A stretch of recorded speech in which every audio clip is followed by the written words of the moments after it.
Hello students, welcome to Panchajanya IAS. ನಾನು ನವೀನ್ ಕುಮಾರ್. ಇವತ್ತಿನ the Hindu ಪತ್ರಿಕೆಯ ವಿಶ್ಲೇಷಣೆಗೆ ನಿಮಗೆಲ್ಲರಿಗೂ ಸ್ವಾಗತ. ಮೊದಲನೇ ವಿಷಯ, ಮೇರಿ ಬ್ರೂಂಕೋ, ಫ್ರೆಡ್ ರಾಮ್ಸೆಲ್ ಅಂಡ್ ಶಿಮಾನ್ ಸ್ಟಗಾಗುಚ್ಚಿ. ಇವರೇನು ಮುಖ್ಯವಾಗಿ 2025ರ ನೊಬೆಲ್ ಪ್ರೈಸ್ ಅನ್ನು ಗೆದ್ದಿರೋರು. They won the 2025 Nobel Prize in Medicine for discovering how the immune system maintains self-tolerance and prevents attacking the body's own cell. ಮೂರು ಜನ ಮುಖ್ಯವಾಗಿ ನಮ್ಮ ದೇಹದಲ್ಲಿ ರೋಗ ನಿರೋಧಕ ವ್ಯವಸ್ಥೆ ಇದೆ, ಇಮ್ಯೂನ್ ಸಿಸ್ಟಮ್ ಇದೆ. ಅದು ಹೇಗೆ ಸೆಲ್ಫ್ ಟಾಲರೆನ್ಸ್ ಅನ್ನ ನಿರ್ವಹಿಸ್ತಾ ಇರುತ್ತೆ ಅಂದ್ರೆ ಸ್ವಯಂ ಸಹನೆ ಅಂತ ಹೇಳ್ಬಹುದು ನಾವು. ಆದ್ರೆ ನಮ್ಮ ದೇಹದ ಒಳಗಡೆ ಬೇರೆ ಬೇರೆ ಪ್ರಕ್ರಿಯೆಗಳಾಗ್ತಾ ಇರುತ್ತೆ. ಅದಕ್ಕೆ ಹೇಗೆ ಟಾಲರೆನ್ಸ್ ಅನ್ನ ಡೆವಲಪ್ ಮಾಡ್ಕೊಳ್ಳುತ್ತೆ ನಮ್ಮ ಇಮ್ಯೂನ್ ಸಿಸ್ಟಮ್ ಅನ್ನೋದನ್ನ, ಮತ್ತೆ ಇಮ್ಯೂನ್ ಸಿಸ್ಟಮ್ಗೆ ನಮ್ಮ ದೇಹದ ಮೇಲೆ ಯಾವ್ದಾದ್ರು ಒಂದು ಹೊರಗಿನ ಜೀವಿ ಬಂದ್ರೆ ಅಟ್ಯಾಕ್ ಮಾಡ್ಬೇಕು ಅದು, ಆದ್ರೆ ನಮ್ಮ ದೇಹದ ಮೇಲೆ ಅದು ಅಟ್ಯಾಕ್ ಮಾಡಬಾರ್ದಲ್ವಾ. ನಮ್ಮ ದೇಹವನ್ನೇ ಒಂದೊಂದ್ಸಾರಿ ಆಟೋ ಇಮ್ಯುನಿಟಿ ಅಂತ ಕರಿತೇವೆ. ದೇಹವನ್ನೇ ಬೇರೆ ಯಾವುದೋ ಹೊರಗಿನ ಜೀವಿ ಅಂತ ಕನ್ಸಿಡರ್ ಮಾಡಿಕೊಂಡು ಅಟ್ಯಾಕ್ ಮಾಡುವ ಸಾಧ್ಯತೆನೂ ಇರುತ್ತೆ. ಹಾಗಾಗಿ ಇದಕ್ಕೆ ಸಂಬಂಧಪಟ್ಟ ಹಾಗೆ ಸಂಶೋಧನೆ ಮಾಡಿದ್ದಾರೆ. ಹಾಗಾಗಿ ಅವರಿಗೆ 2025ರ ವೈದ್ಯಕೀಯ ನೊಬೆಲ್ ಪ್ರಶಸ್ತಿ ಸಿಕ್ಕಿದೆ. ಇನ್ನು ರೆಗ್ಯುಲೇಟರಿ ಟಿ ಸೆಲ್ಸ್, ಟೆಗ್ಸ್ ಅಂತ ಕರಿತೇವೆ. These are a special type of immune cell that suppress over active immune responses, maintaining peripheral immune tolerance and preventing auto immune diseases. ಅಂದ್ರೆ ಒಂದು ರೋಗ ನಿರೋಧಕ ಕೋಶ ಅಂತ ಹೇಳ್ಬಹುದು. ಈಗ ಅತಿಯಾಗಿ ಓವರ್ ಆಕ್ಟಿವ್ ಆಗಿ ಕೆಲವೊಂದು ಇಮ್ಯೂನ್ ರೆಸ್ಪಾನ್ಸ್ ಇರುತ್ತೆ, ಆತರ ಓವರ್ ಆಕ್ಟಿವ್ ಆಗಿ ಅದು ಆತರ ರೆಸ್ಪಾಂಡ್ ಬರದೇ ಇರೋ ರೀತಿ ಈ ರೆಗ್ಯುಲೇಟರಿ ಟಿ ಸೆಲ್ ಸಪ್ರೆಸ್ ಮಾಡುತ್ತೆ. ಮತ್ತೆ ಈಗ ಪೆರಿಫೆರಲ್ ಇಮ್ಯೂನ್ ಟಾಲರೆನ್ಸ್ ಮತ್ತೆ ಆಟೋ ಇಮ್ಯೂನ್ ಡಿಸೀಸ್ಗಳು. ಆಟೋ ಇಮ್ಯೂನ್ ಅಂತಂದ್ರೆ ಮೊದಲೇ ಹೇಳಿದಾಗೆ ಆಟೋ ಇಮ್ಯುನಿಟಿ. ಇದನ್ನ ನೀವು ಸೈನ್ಸ್ ಅಂಡ್ ಟೆಕ್ನಾಲಜಿಯಲ್ಲಿ ಬಯಾಲಜಿ ಪಾರ್ಟ್ ಅಲ್ಲಿ ಡೀಟೇಲ್ ಆಗಿ ಕಲಿತೀರಿ. ರೋಗ ನಿರೋಧಕ ಶಕ್ತಿಗೆ ನಮ್ಮ ದೇಹದ ಕೋಶಗಳೇ ಕೆಲವೊಂದ್ಸಾರಿ ಹೊರಗಿನ ಯಾವುದೋ ಒಂದು ಪ್ಯಾಥೋಜನ್ ಅಥವಾ ರೋಗಕಾರಕ ಜೀವಿ ಅಂತ ಅನ್ಸ್ಕೊಂಡು ಅದ್ರ ಮೇಲೆ ಅಟ್ಯಾಕ್ ಮಾಡುತ್ತೆ. ದೇಹದ ಮೇಲೆ ದೇಹದ ರೋಗ ನಿರೋಧಕ ಶಕ್ತಿನೇ ಅಟ್ಯಾಕ್ ಮಾಡೋದು. ಹಾಗಾಗಿ ಅಂಥದನ್ನ ಮುಖ್ಯವಾಗಿ ಇಲ್ಲಿ ನಾವು ಗಮನಿಸಬೇಕಾದ ಟರ್ಮ್ ಅದಕ್ಕೆ ರೆಗ್ಯುಲೇಟರಿ ಟಿ ಸೆಲ್. ಇಂಥ ಆಟೋ ಇಮ್ಯೂನ್ ಡಿಸೀಸ್ ಗಳನ್ನ ಪ್ರಿವೆಂಟ್ ಮಾಡ್ಲಿಕ್ಕೆ ರೆಗ್ಯುಲೇಟರಿ ಟಿ ಸೆಲ್ ಹೆಲ್ಪ್ ಮಾಡುತ್ತೆ. FOX P3 gene controls the development of regulatory T cell. ಇಲ್ಲಿ ಮೇಲ್ಗಡೆ ನೋಡಿದ್ವಲ್ವಾ ಟ್ರೆಕ್ಸ್ ಅನ್ನ ಏನ್ ಮಾಡುತ್ತೆ, ಇದು development development of regulatory T ಸೆಲ್ಗಳ ಒಂದು ಕಂಟ್ರೋಲ್ ಮಾಡೋದು ಯಾವ ಜೀನ್ ಇದು? FOXP3 gene. ನೆನ್ಪಿಟ್ಕೊಳ್ಳಿ, ಫಿಲಿಮ್ಸ್ ಅಲ್ಲಿ ಎಷ್ಟೋ ಸಾರಿ ಕೇಳಿರ್ತಾರೆ FOXP3. FOXP3 ಜೀನ್ ಯಾವುದಕ್ಕೆ ಸಂಬಂಧಪಟ್ಟಿದ್ದು? ಇದು ಒಂದು ಜೀನು ಏನ್ ಕಂಟ್ರೋಲ್ ಮಾಡುತ್ತೆ? ರೆಗ್ಯುಲೇಟರಿ ಟಿ ಸೆಲ್ ಡೆವಲಪ್ಮೆಂಟ್ ಆಗೋದನ್ನ ಕಂಟ್ರೋಲ್ ಮಾಡುತ್ತೆ. ಅಷ್ಟು ಗೊತ್ತಿರ್ಲಿ. ಮತ್ತೆ it's mutation causes auto immune disorders. ಒಂದ್ ವೇಳೆ ಈ ಜೀನ್ ಅಲ್ಲಿ ಏನಾದ್ರೂ ಮ್ಯೂಟೇಷನ್ ಆಗ್ಬಿಟ್ರೆ, ರೂಪಾಂತರ ಆಗ್ಬಿಟ್ರೆ, ಅದರಿಂದಾಗಿ ಮೊದಲೇ ಹೇಳಿದಾಗೆ ಆಟೋ ಇಮ್ಯೂನ್ ಡಿಸಾರ್ಡರ್ಗಳು ಶುರುವಾಗುತ್ತೆ. ಉದಾಹರಣೆಗೆ IPEX syndrome, proving it's crucial role in immune system balance. ಹಾಗಾಗಿ ನಮ್ಮ ದೇಹದ ರೋಗ ನಿರೋಧಕ ವ್ಯವಸ್ಥೆಯಲ್ಲಿ FOXP3 ಜೀನ್ ಅನ್ನೋದು ಬಹಳ ಮುಖ್ಯ, ಎಲ್ಲವನ್ನ ಬ್ಯಾಲೆನ್ಸ್ ಮಾಡ್ಲಿಕ್ಕೆ ಅಂತ ಇಲ್ಲಿ ಹೇಳ್ತಾ ಇದ್ದಾರೆ. ನೆಕ್ಸ್ಟ್ ವಿಷಯ, India and Australia are set to sign joint defense and security cooperation declaration to strengthen strategic maritime and regional security ties in the Indo-Pacific region. Indo-Pacific region ಅಂತಂದ್ರೆ ನಿಮ್ಗೆ ಗೊತ್ತಿದೆ, ನಮ್ಮ ಇಂಡಿಯನ್ ಓಷನ್, ಮತ್ತೆ ಇದಾದ ನಂತರ ಇಲ್ಲಿ ಇಂಡಿಯಾ ಇದ್ರೆ ಇಲ್ಲಿ ಅಂಡಮಾನ್ ನಿಕೋಬಾರ್ ಇದೆ. ಇದಾದ ನಂತರ ಸೌತ್ ಈಸ್ಟ್ ಏಷ್ಯನ್ ನೇಷನ್ಸ್ಗಳು ಬರುತ್ತೆ, ಇಂಡೋನೇಷಿಯಾ, ಮಲೇಷಿಯಾ ಅದೆಲ್ಲ ಬರುತ್ತಲ್ವಾ. ಅದಾದ ನಂತರ ಇಲ್ಲಿ ಆಸ್ಟ್ರೇಲಿಯಾ ಬರುತ್ತೆ ಅಂತ ಇಟ್ಕೊಂಡ್ರೆ ಈ ಒಂದು ಭಾಗ ಇಂಡೋ ಪೆಸಿಫಿಕ್ ರೀಜನ್, ಈ ಭಾಗದಲ್ಲಿ ಮುಖ್ಯವಾಗಿ ಇಂಡಿಯಾ ಸಹ ಬರುತ್ತೆ, ಆಸ್ಟ್ರೇಲಿಯಾ ಸಹ ಬರುತ್ತೆ. ಈ ಎರಡು ದೇಶಗಳು ಈಗ ಜಾಯಿಂಟ್ ಡಿಫೆನ್ಸ್ ಮತ್ತೆ ಸೆಕ್ಯೂರಿಟಿ ಕೋಆಪರೇಷನ್ ಡಿಕ್ಲರೇಷನ್ಗೆ ಸೈನ್ ಮಾಡ್ಲಿಕ್ಕೆ ಮುಂದಾಗ್ತಾ ಇವೆ.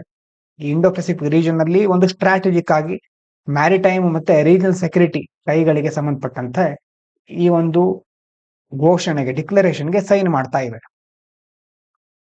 ಮತ್ತೆ Indo Australia comprehensive strategic partnership, ಇದ್ರ ಬಗ್ಗೆ ನೋಡೋದಾದ್ರೆ ಇದು 2020 ಎಸ್ಟಾಬ್ಲಿಷ್ ಆಯಿತು.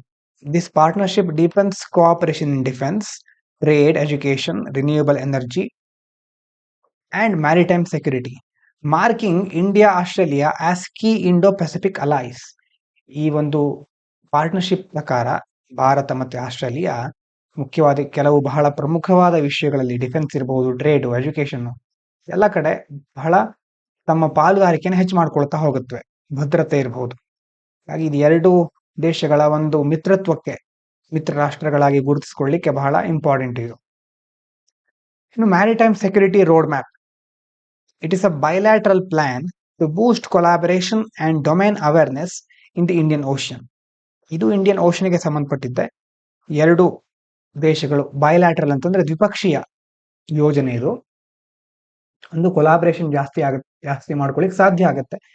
ಮತ್ತೆ ಡೊಮೈನ್ ಅವೇರ್ನೆಸ್ ಕ್ರಿಯೇಟ್ ಮಾಡೋದು. ಇನ್ನು supporting freedom of navigation and regional stability under the Indo Pacific framework. ಒಂದು ಕಾಮನ್ ಪಾಯಿಂಟ್ ಆವಾಗಿಂತ ಪದೇ ಬರ್ತಾ ಇದೆ. ಇಂಡಿಯಾ ಆಸ್ಟ್ರೇಲಿಯಾ ಯಾವ್ದಾದ್ರು ಒಂದು ಒಪ್ಪಂದವನ್ನ ಮಾಡಿದ್ರೆ ಅಲ್ಲಿ ಇಂಡೋ ಪೆಸಿಫಿಕ್ ಗೆ ಸಂಬಂಧಪಟ್ಟಂತಹ ಅಂಶಗಳು ಇದ್ದೇ ಇರುತ್ತೆ. ಅದರಲ್ಲಿ ಫ್ರೀಡಮ್ ಆಫ್ ನ್ಯಾವಿಗೇಷನ್ ಇರುತ್ತೆ, ರೀಜನಲ್ ಸ್ಟೆಬಿಲಿಟಿ. ಈ ಟರ್ಮ್ಗಳು ಬಹಳ ನಾವು ಕಾಮನ್ ಆಗಿ ಯೂಸ್ ಮಾಡಬಹುದು. ಇಂಡೋ ಆಸ್ಟ್ರೇಲಿಯಾ ಅಂತ ಬಂದಾಗ ಇದನ್ನ ಯೂಸ್ ಮಾಡಬಹುದು. ಇದಾದ ನಂತರ government is deliberating a new nuclear energy bill to allow private sector participation in building and operating nuclear power plants with pending clarity on waste disposal and liability.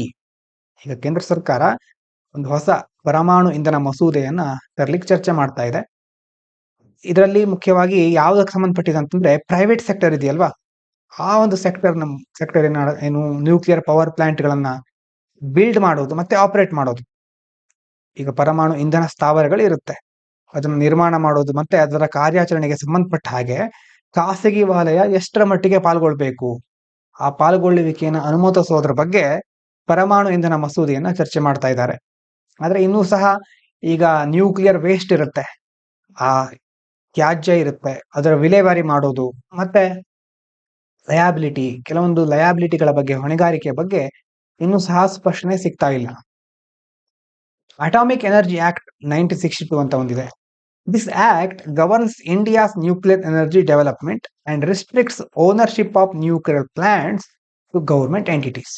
ಅಂತಂದ್ರೆ ಈಗ ಪರಮಾಣು ಶಕ್ತಿ ಅಭಿವೃದ್ಧಿಗೆ ಸಂಬಂಧಪಟ್ಟಂತಹ ಒಂದು ಕಾಯ್ದೆ ಇದು.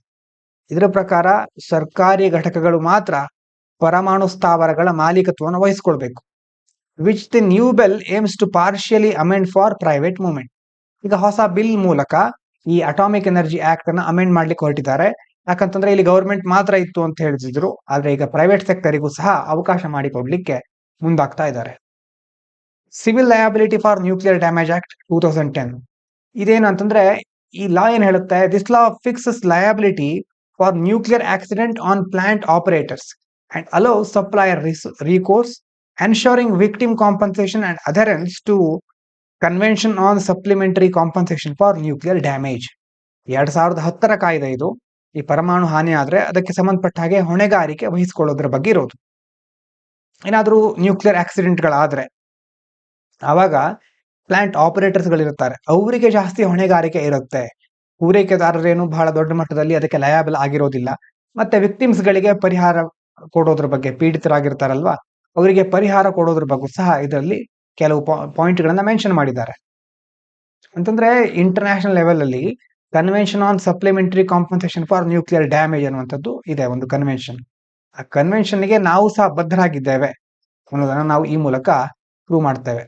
ಈ ಒಂದು ಆಕ್ಟ್ ಅದಕ್ಕೆ ನಾವು ಬದ್ಧವಾಗಿದ್ದೇವೆ ಅಂತ ನಮ್ಗೆ ತೋರಿಸುತ್ತೆ ಇಂಟರ್ನ್ಯಾಷನಲ್ ಲೆವೆಲ್ ಅಲ್ಲಿ. Next, about 10 Indian marine and saline fish varieties are set to get Marine Stewardship Council certification by 2026 to boost exports and counter US trade restrictions through sustainable fishing practices.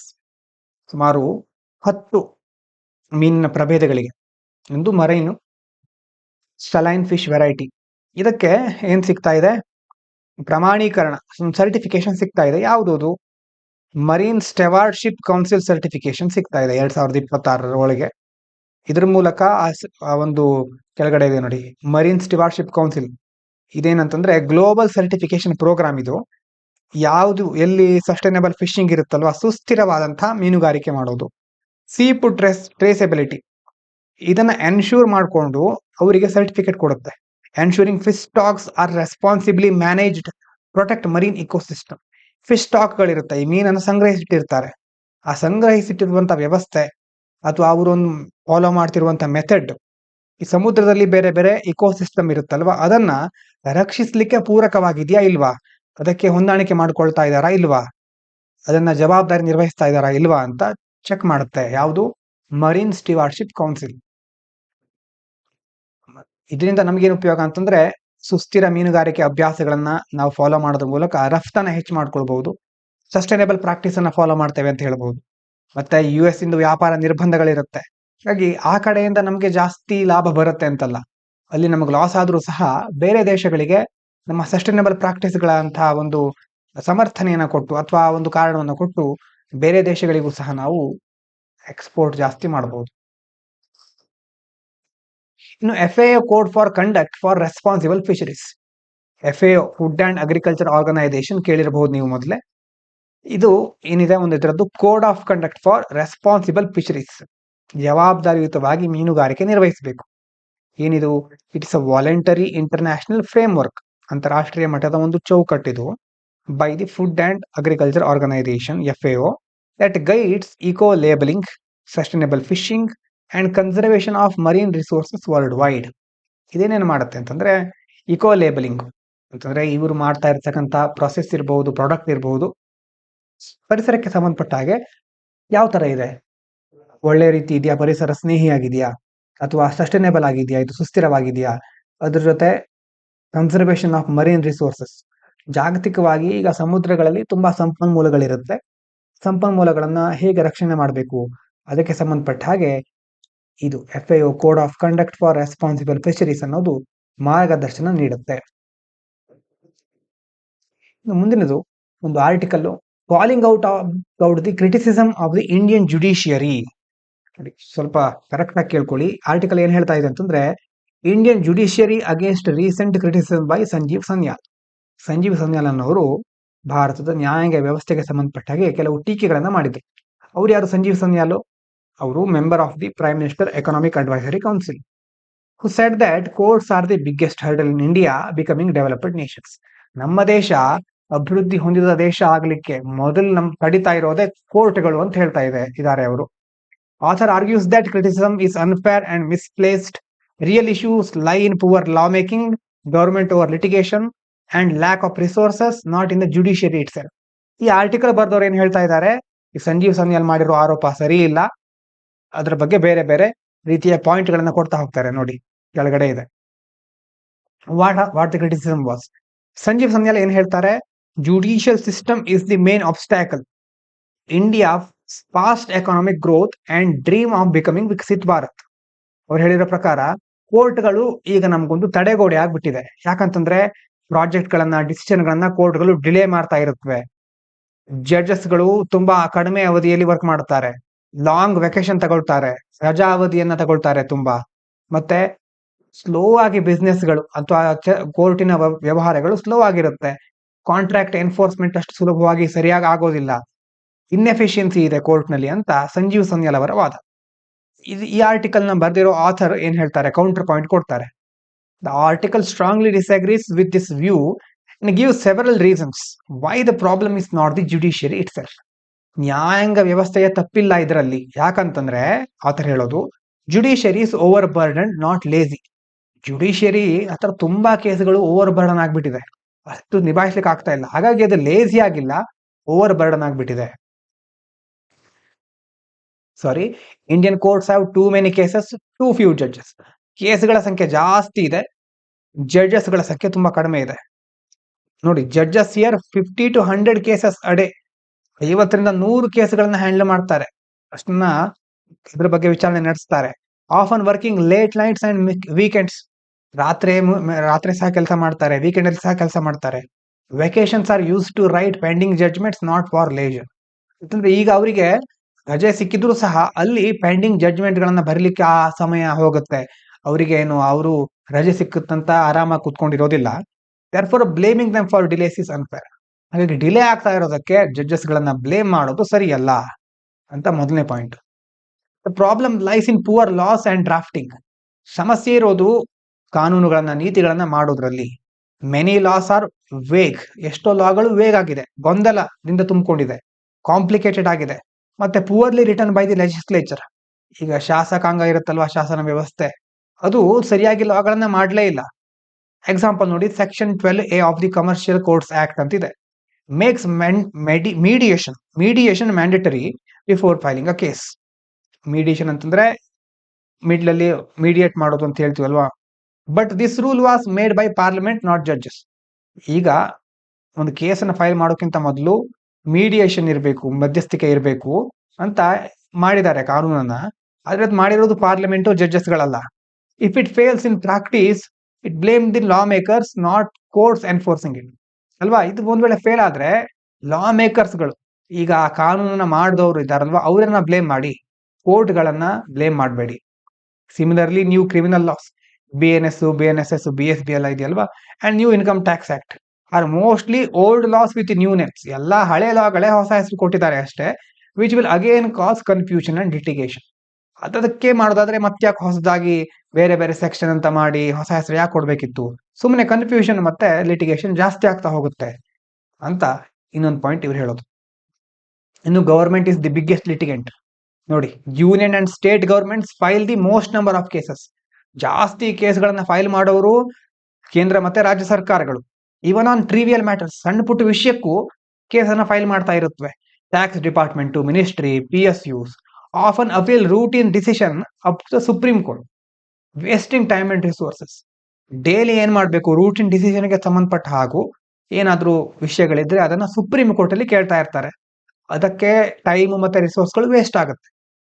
Citizens like pensioners, teachers and doctors have to go to court for basic rights and benefits. ಅಂತಂದ್ರೆ ಈಗ pension ಸಿಕ್ಕಿಲ್ಲ, teachers ಅಥವಾ doctors ಯಾವುದೇ ಒಂದು ಹುದ್ದೆ ಆಗಿರ್ಬಹುದು, ಸಮಾಜದ ಯಾವುದೇ ವಿಭಾಗ ಆಗಿರ್ಬಹುದು, ಅವರಿಗೆ ಬೇಸಿಕ್ ರೈಟ್ಸ್ ಬೆನಿಫಿಟ್ಸ್ ಗಳು ಸಿಗ್ತಾ ಇಲ್ಲ.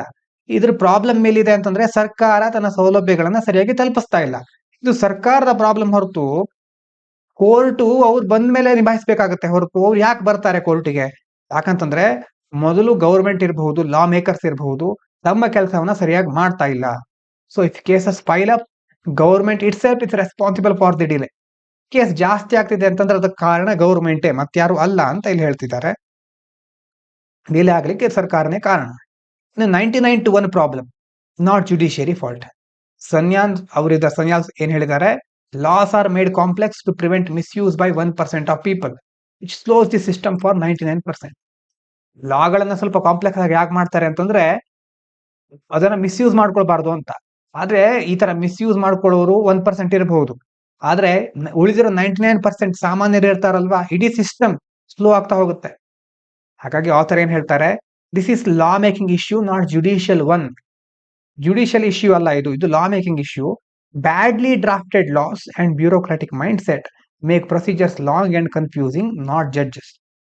ತುಂಬಾ ಕರೆಕ್ಟ್ ಆಗಿ ಡ್ರಾಫ್ಟ್ ಮಾಡೋದೇ ಇಲ್ಲ. ಬ್ಯೂರೋಕ್ರಾಟಿಕ್ ಮೈಂಡ್ ಸೆಟ್ ಅಂತಂದ್ರೆ ಅಧಿಕಾರಶಾಹಿ ಮನಸ್ಥಿತಿ, ಎಲ್ಲ ನಾ ಹೇಳಿದಾಗೆ ಆಗ್ಬೇಕು, ನನ್ನ ಪರ್ಮಿಷನ್ ಇದ್ಕೊಂಡೇ ಮುಂದೆ ಹೋಗ್ಬೇಕು ಅನ್ನುವಂಥದ್ದು, ಮತ್ತೆ ಪ್ರೊಸೀಜರ್ಸ್ ಎಲ್ಲ ತುಂಬಾ ಲಾಂಗ್ ಆಗಿರೋದು, ಕನ್ಫ್ಯೂಷನ್ ಇರೋದು, ಇದೆಲ್ಲದರಿಂದ ಸಮಸ್ಯೆ ಎದುರಾಗ್ತಾ ಇದೆ, ಜಡ್ಜಸ್ ಗಳಿಂದ ಅಲ್ಲ. Structural problem in the system. ಏನೇನು ಪ್ರಾಬ್ಲಮ್? ವೇಕೆನ್ಸಿ ಇದೆ, ಹಾಗೆ ಅನ್ಫಿಲ್ಡ್ ಆಗಿದೆ. ಇನ್ಫ್ರಾಸ್ಟ್ರಕ್ಚರ್, ಹಳೆ ಕೋರ್ಟ್ ರೂಮ್ಗಳು, ಸ್ಟಾಫು, ಡಿಜಿಟಲ್ ಟೂಲ್ಸು ಎಲ್ಲ ಔಟ್ಡೇಟೆಡ್. ಲೋವರ್ ಜುಡಿಷಿಯರಿ, ಡಿಸ್ಟ್ರಿಕ್ಟ್ ಕೋರ್ಟ್ಗಳೆಲ್ಲ ಇದೆ, ಫೇಸ್ ದಿ ವರ್ಸ್ಟ್ ಡಿಲೇಸ್. ಅಲ್ಲಿ ತುಂಬಾ ಡಿಲೇ ಆಗ್ತಾ ಇರುತ್ತೆ. This is where most citizen go first ಒಂದ್ ಹಂತಕ್ಕೆ ಹೋಗೋದು ಜನರಲ್ಲಿ ಡಿಸ್ಟ್ರಿಕ್ಟ್ ಕೋರ್ಟಿಗೆ, ಅಲ್ಲೇ ಜಾಸ್ತಿ ಡಿಲೇ ಆಗ್ತಾ ಇದೆ. Courts are overstretched and underfunded, but still functioning under pressure. ತುಂಬಾ ದಿನ ಸ್ಟ್ರೆಚ್ ಆಗ್ಬೇಕು, ತುಂಬಾ ಕೆಲಸಗಳನ್ನ ಮಾಡ್ಬೇಕಾಗತ್ತೆ, ಆದ್ರೆ ಫಂಡಿಂಗ್ ಸರಿಯಾಗಿ ಸಿಗ್ತಾ ಇಲ್ಲ. ಆದ್ರೂ ಸಹ ಈ ಪ್ರೆಷರ್ ನಲ್ಲೂ ಸಹ ಒಂದು ಕರೆಕ್ಟ್ ಆಗಿ ಕೆಲಸ ಮಾಡ್ತಾ ಇದ್ದಾರೆ ಅಂತ ಆಥರ್ ಹೇಳ್ತಾ ಇದ್ದಾರೆ. ಹಾಗಾಗಿ ಟ್ರೂ ರೋಲ್ ಆಫ್ ಜುಡಿಷಿಯರಿ ಅಂತಂದ್ರೆ the main job is to check the government's power, not to speed up development blindly, ಅಲ್ವಾ? ಸರ್ಕಾರದ ಪವರ್ ಅನ್ನ, ಸರ್ಕಾರ ಹೇಗೆ ನಡೀತಾ ಇದೆ, ಬೇರೆ ಬೇರೆ ವಿಭಾಗಗಳನ್ನ ಸರಿಯಾಗಿ ಪರಿಶೀಲನೆ ಮಾಡೋದು ಜುಡಿಷಿಯರಿ ಕೆಲಸ. ಡೆವಲಪ್ಮೆಂಟ್ ಅನ್ನ ಸುಮ್ಮನೆ ಬ್ಲೈಂಡ್ ಆಗಿ ಸಿಕ್ಕಿದಕ್ಕೆಲ್ಲ ಅಥಾರಿಟಿ ಯಾವುದೇ ಇರಬಹುದು ಎಲ್ಲ ಓಕೆ ಅಂತ ಹೇಳೋದು ಜುಡಿಷಿಯರಿ ಕೆಲಸ ಅಲ್ಲ. ಇನ್ democracy, court must ensure justice, rights and accountability, not just past decision. ಪ್ರಜಾಪ್ರಭುತ್ವ ವ್ಯವಸ್ಥೆಯಲ್ಲಿ ಒಂದು ನ್ಯಾಯಾಲಯ ಇದೆ ಅಂತಂದ್ರೆ ನ್ಯಾಯ ಮತ್ತೆ ಜನರ ಹಕ್ಕುಗಳಿಗೆ ಮತ್ತೆ ಹೊಣೆಗಾರಿಕೆ ಎಲ್ಲವನ್ನ ಸರಿಯಾಗಿ ನಿಭಾಯಿಸ್ತಾ ಇದೆಯಾ ಸರ್ಕಾರ ಅನ್ನೋದನ್ನ ನೋಡ್ಬೇಕಾಗುತ್ತೆ. ಕೇವಲ ಡಿಸಿಷನ್ ಫಾಸ್ಟ್ ಆಗಿ ತೆಗೆದುಕೊಳ್ಳೋದಲ್ಲ. Development should not come at the cost of judicial independence. ಜುಡಿಷಿಯರಿಗೆ ಸ್ವಾತಂತ್ರ್ಯನೇ ಕೊಡದೆ ಡೆವಲಪ್ಮೆಂಟ್ ಮಾಡಿದ್ರೆ ಅಥವಾ ಒಂದು ಅಭಿವೃದ್ಧಿ ಕಾರ್ಯಕ್ರಮಗಳಾದ್ರೆ ಅದು ಸರಿಯಲ್ಲ. ಹಾಗಾಗಿ strong judiciary is essential for rule based economy and citizen trust. ಒಂದು ಸಮಗ್ರವಾದಂತಹ ಭದ್ರವಾದಂತಹ ನ್ಯಾಯಾಂಗ ವ್ಯವಸ್ಥೆ ಇದೆ ಅಂತಂದ್ರೆ ಆವಾಗ ನಾವು ಸಿಟಿಜನ್ಗಳ ಟ್ರಸ್ಟ್ ಸಹ ಜಾಸ್ತಿ ಆಗುತ್ತೆ. ಎಕಾನಮಿಯಲ್ಲಿ ಒಂದು ರೂಲ್ ಬೇಸ್ಡ್ ಎಕಾನಮಿ ಅಂತಂದ್ರೆ ಎಲ್ಲ ಒಂದು ಕಾನೂನಿನ ಮೂಲಕ ಅಥವಾ ಒಂದು ಕರೆಕ್ಟ್ ಆದ ಪ್ರೊಸೀಜರ್ ಮೂಲಕ ಫಾಲೋ ಆಗ್ತಾ ಇರುತ್ತೆ. ಇಲ್ದಿದ್ರೆ ಚಿಕ್ಕ ಚಿಕ್ಕ ವಿಷಯಗಳಿಗೂ ದೊಡ್ಡ ದೊಡ್ಡ ಘಟನೆಗಳಾಗೋದು ಮತ್ತೆ ಸರ್ಕಾರದ ಎಷ್ಟೋ ನೀತಿಗಳು ಅಕ್ರಮ ವಲಯಕ್ಕೆ ತಿರುಗುವ ಸಾಧ್ಯತೆ ಸಹ ಇರುತ್ತೆ. ಹಾಗಾಗಿ blaming the judiciary for India's development delays simplistic and misleading argument. ಸರಿಯಾಗಿರೋ ಆರ್ಗ್ಯುಮೆಂಟ್ ಅಲ್ಲ ಇದು. ರಿಯಲ್ ಸೊಲ್ಯೂಷನ್ ಅಂತಂದ್ರೆ ಇಂಪ್ರೂವಿಂಗ್ ಲಾ ಮೇಕಿಂಗ್ ಕ್ವಾಲಿಟಿ. ಮೊದಲು ನೀತಿ ನಿಯಮಗಳನ್ನು ರೂಪಿಸಬೇಕಾದ್ರೆ ಕ್ವಾಲಿಟಿ ಇನ್ನಷ್ಟು ಗುಣಮಟ್ಟವನ್ನು ಇನ್ನಷ್ಟು ಹೆಚ್ಚು ಮಾಡಿ. Reducing government litigation. ಸರ್ಕಾರದ ಕೇಸ್ಗಳನ್ನ ಸ್ವಲ್ಪ ಕಡಿಮೆ ಮಾಡ್ಕೊಳ್ಳಿ. Strengthening lower courts. ಡಿಸ್ಟ್ರಿಕ್ಟ್ ಕೋರ್ಟ್ಗಳಿಗೆ ಇನ್ನಷ್ಟು ಇನ್ಫ್ರಾಸ್ಟ್ರಕ್ಚರ್ ಕೊಡಿ, ಅದನ್ನು ಇನ್ನಷ್ಟು ಸ್ಟ್ರೆಂಥನ್ ಮಾಡಿ. The judiciary is not perfect but it's pillar of democracy. ಯಾವ ವ್ಯವಸ್ಥೆಯಲ್ಲೂ ಜುಡಿಷಿಯರಿ ಅಥವಾ ಯಾವುದೇ ವ್ಯವಸ್ಥೆ ಪರ್ಫೆಕ್ಟ್ ಆಗಿರುತ್ತೆ ಅಂತಲ್ಲ, ಆದ್ರೆ ನಮ್ಮ ಪ್ರಜಾಪ್ರಭುತ್ವದ ಒಂದು ಮುಖ್ಯ ಆಧಾರ ಸ್ತಂಭ ಅದು. Essential for both justice and sustainable development. ಹಾಗಾಗಿ ಸುಸ್ಥಿರ ಅಭಿವೃದ್ಧಿಗೆ, ನ್ಯಾಯಾಂಗಕ್ಕೆ ಅಥವಾ ಒಂದು ನ್ಯಾಯದಿಂದ ಇರುವಂತಹ ಸಮಾಜವನ್ನ ನಿರ್ಮಾಣ ಮಾಡಲಿಕ್ಕೆ ನ್ಯಾಯಾಂಗ ವ್ಯವಸ್ಥೆ ಜುಡಿಷಿಯರಿ ಬಹಳ ಪ್ರಮುಖವಾದಂತಹ ಒಂದು ವಿಭಾಗ. MCQ ನೋಡಿ. With reference to regulatory T cells, consider the following statements. They prevent autoimmune diseases by maintaining peripheral immune tolerance. They are activated by the FOXP3 gene, which regulates their development. Mutation in the FOXP3 gene may lead to suppression of immune response, causing immunodeficiency rather than autoimmunity. ಯಾವ್ದು correct ಇದರಲ್ಲಿ? 1 only, 1 and 2 only, 2 3 1 2 3 1 and 2 only ಮಾತ್ರ ನೋಡಿ. ಯಾಕಂತಂದ್ರೆ Tregs ನೋಡಿದೀವಿ, T cell over active immune response ಗಳನ್ನು suppress ಮಾಡುತ್ತೆ. FOXP3 regulates development. ಹೌದು. When mutated it causes auto immune disorders ಅಲ್ವಾ? ಆಟೋ ಇಮ್ಯೂನ್ ಡಿಸಾರ್ಡರ್ಸ್ ಇಲ್ಲಿ ಕೊಟ್ಟಿರೋದೇನು? ಇಮ್ಯುನೋಡೆಫಿಷಿಯನ್ಸಿ ಅಂತ ಕೊಟ್ಟಿದ್ದಾರೆ. ಹಾಗಾಗಿ ಮೂರನೇ ಸ್ಟೇಟ್ಮೆಂಟ್ ರಾಂಗ್. 1 ಮತ್ತೆ 2 ಮಾತ್ರ correct. With reference to India's nuclear energy framework, consider the following statement. Atomic Energy Act 1962 presently allows private companies to own and operate nuclear power plants in India. ಹೌದಾ? Private ಕಂಪನಿಗಳಿಗೆ own ಮಾಡಲಿಕ್ಕೆ, operate ಮಾಡಲಿಕ್ಕೆ ಅವಕಾಶ ಮಾಡಿಕೊಟ್ಟಿದೆಯಾ ಅದು? The proposed nuclear energy bill seeks to amend the 1962 Act, enable partial private sector participation. ಎರಡನೇ statement. ಮೂರನೇ ನೋಡಿ. Civil Liability for Nuclear Damages Act 2010 ensures compensation to victims of nuclear accident or permits supplier recourse. ಯಾವ್ದು correct ಇರಬಹುದು? 2 and 3 only. ಒಂದೇದು incorrect. ಯಾಕೆ ಹೇಳಿ? 1962 act restrict ಮಾಡುತ್ತೆ. Restricts ownership of nuclear plants to government entities. Only ಸರ್ಕಾರದ ಎಂಟಿಟಿಗಳು ಮಾತ್ರ ownership ತಗೊಂಡಿರಬೇಕು, private ಸೆಕ್ಟರ್ಗೆ ಅಲೋ ಮಾಡೋದಿಲ್ಲ. ಹೊಸ ಬಿಲ್ನ ಮೂಲಕ ಇದನ್ನು ಅಮೆಂಡ್ ಮಾಡ್ಲಿಕ್ಕೆ ಹೊರಟಿದ್ದಾರೆ. ಹಾಗಾಗಿ 2 ಮತ್ತೆ 3ನೇದು ಕರೆಕ್ಟ್ ಇರುತ್ತೆ, 1ನೇದು ರಾಂಗ್. ವೊಕ್ಯಾಬ್ಯುಲರಿ ನೋಡಿ ಇವತ್ತಿಂದು. The young singer known for her mellifluous voice. ಒಬ್ಬ ಹೊಸ ಗಾಯಕ, ಯಂಗ್ ಸಿಂಗರ್, ಯುವ ಗಾಯಕ. ಯುವ ಗಾಯಕಿ known for her mellifluous voice. Mellifluous ಅಂತಂದ್ರೆ ಸ್ವೀಟ್ ಸೌಂಡಿಂಗ್, ಹಾರ್ಮೋನಿಯಸ್, ಮಧುರವಾದಂತಹ ಧ್ವನಿ. Sometimes petulant during rehearsal. Petulant ಅಂತ ಗ್ರಂಪಿ, ಪೀವಿಶ್, ಸಿಡುಕಿಂದ ಕೂಡ್ಕೊಂಡಿರೋದು ಅಂತ ಸಿಟ್ಟು ಬರ್ತಾ ಇರೋದು. ರಿಹರ್ಸಲ್ ಮಾಡ್ಬೇಕಾದ್ರೆ ಸಿಟ್ಟು ಬರ್ತಾ ಇತ್ತು. She would often vacillate between which songs to perform.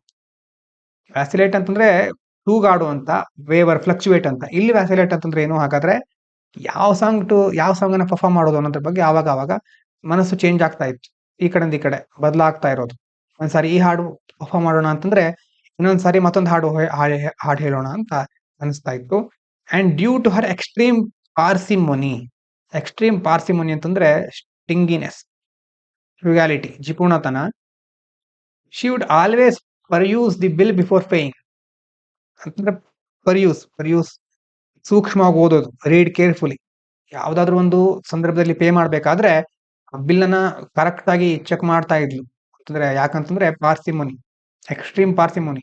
ತುಂಬಾ ಜಿಪುಣತನದಿಂದ ಇರೋದ್ರಿಂದ ಒಂದ್ಸರಿ ಯಾವುದೇ ಸಣ್ಣ ಅಮೌಂಟ್ ಪೇ ಮಾಡ್ಬೇಕಿದ್ರು ಅದನ್ನ ಸೂಕ್ಷ್ಮವಾಗಿ ನೋಡ್ತಾ ಇದ್ಲು ಅಂತ ಇದರಲ್ಲಿ ಹೇಳ್ತಾ ಇದ್ದಾರೆ. ಇವಿಷ್ಟು ಇವತ್ತಿನ ಮುಖ್ಯವಾದ ವಿಷಯಗಳು. ಎಲ್ಲರಿಗೂ ಧನ್ಯವಾದಗಳು. ಇದು ಪಾಂಚಜನ್ಯ IAS.